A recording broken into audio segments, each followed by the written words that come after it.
Xiao Yuan gently greeted everyone. Her voice was familiar, slow, and sincere as always. Yuan wished everyone a peaceful day, filled with joy and happiness. Few knew that behind that calm exterior, her heart was burdened with anxieties difficult to put into words.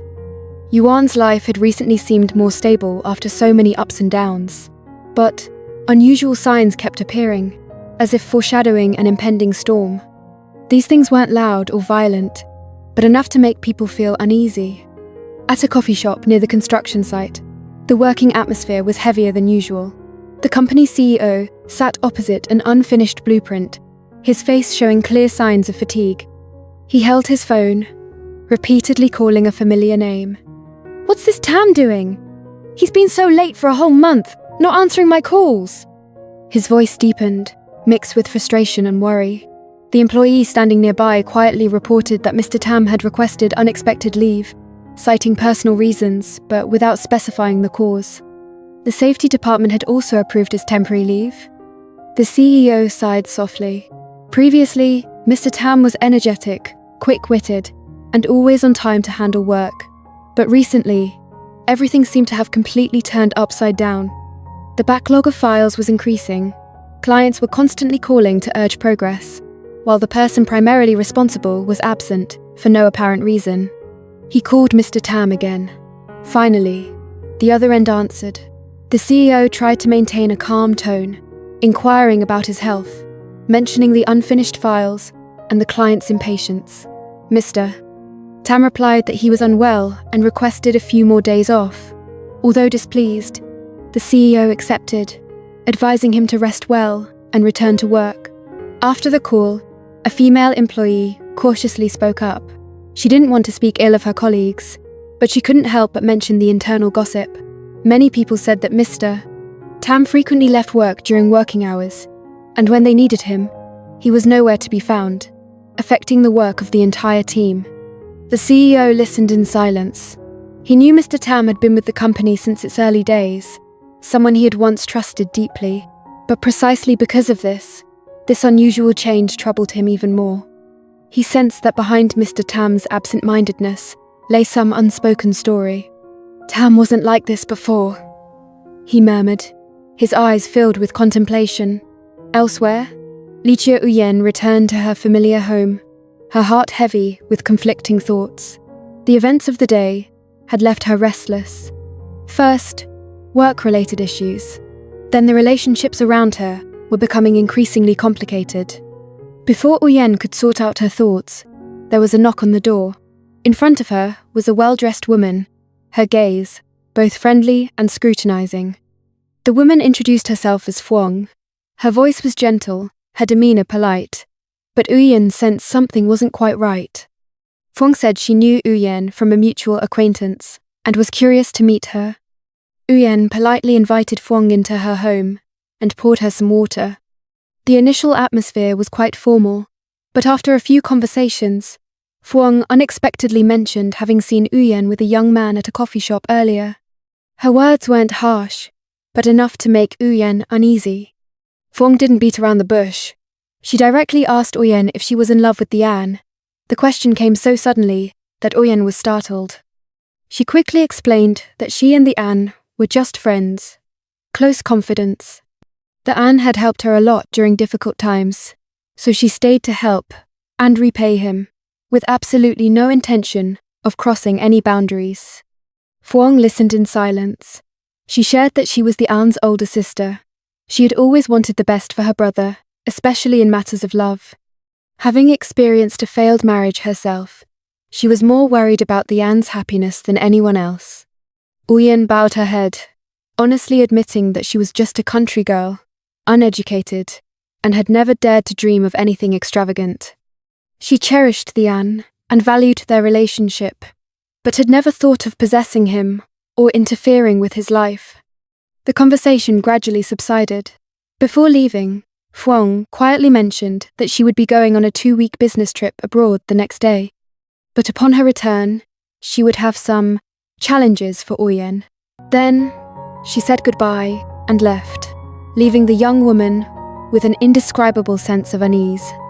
Uyen stood silently, Watching Fwang's figure disappear through the gate, a series of unanswered questions swirled in her mind. Everything happened so unexpectedly, leaving her unprepared. She wondered if she had done something wrong, or if her presence was never meant to be. These subtle disturbances, though not yet explosive, had begun to creep into Uyen's life, foreshadowing the events that awaited her. The gate closed behind Fwang, leaving the courtyard eerily silent. Uyen stood motionless for a long time, as if her legs no longer obeyed her will. The evening breeze blew, carrying a chill that made her involuntarily shiver. Fwang's gentle yet meaningful words kept repeating in Uyen's head, impossible to shake off. After I return, I will have some challenges for you. What challenges? Uyen didn't know, but she understood that from today on, all eyes on her had changed. She was no longer an anonymous guest, but a big question mark in the relationships of others.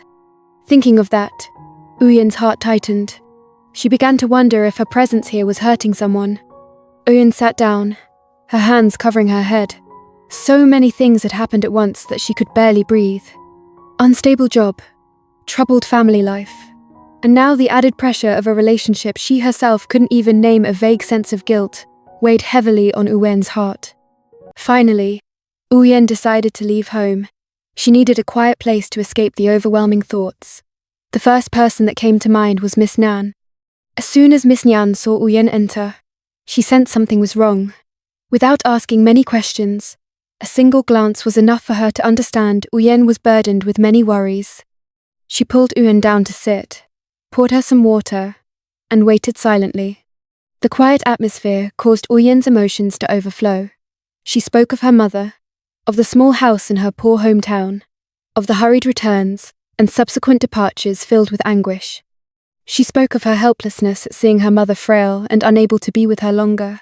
Uyen's tears fell silently, without a sound, but enough to stir deep sorrow in anyone who heard them. Then Uyen told her about Tieu. She said he was a good person, a rare source of support, during those days when she was almost completely exhausted. But the more he helped her, the more indebted she felt. She was afraid that one day, her presence would become a burden to him, or the cause of his pain. I don't know if I'm doing the right thing, or the wrong thing anymore, Auntie, Uyen choked up. Ms. Nan held Uyen's hand tightly, her eyes more serious than usual. She said that, if Uyen ran away out of fear, she would never have peace of mind for the rest of her life. People shouldn't push themselves aside from happiness just because they are poor or weak. But if they stay, they must have the courage to face it. Those words were like a knife cutting straight into the hesitation in Uyen's heart. She was both afraid and awakened. Uyen realized that running away was never the solution. On the way home, Uyen met Tieu. He stood waiting by the car, holding 2 glasses of sugarcane juice, his familiar appearance making Uyen's heart sink. That small gesture alone shook the resolve she had just begun to feel. Tieu looked at Uyen for a long time before asking, his voice filled with worry. Uyen shook her head, but her reddened eyes betrayed everything. After a heavy silence, Uyen unexpectedly blurted out a question she herself hadn't prepared for. If one day I leave here, would you try to stop me? The question left Tieu speechless. He looked at Uyen, a fleeting look of pain in his eyes. But then, very quickly, he smiled. He said he had no right to stop anyone. He only hoped Uyen could live the life she wanted, whether here or in a faraway place. That answer brought tears to Uyen's eyes. She realized that if he had tried to hold her back, perhaps she would have found it easier to stay. But because he didn't try to stop her, the decision to stay or leave now felt incredibly heavy. Uyen noticed his voice was hoarse, worried. She asked him about it, reproaching him for overworking and neglecting his health. The An just smiled, saying he was used to it. But that smile hurt Uyen more than any reproach. Night fell, and Uyen returned home.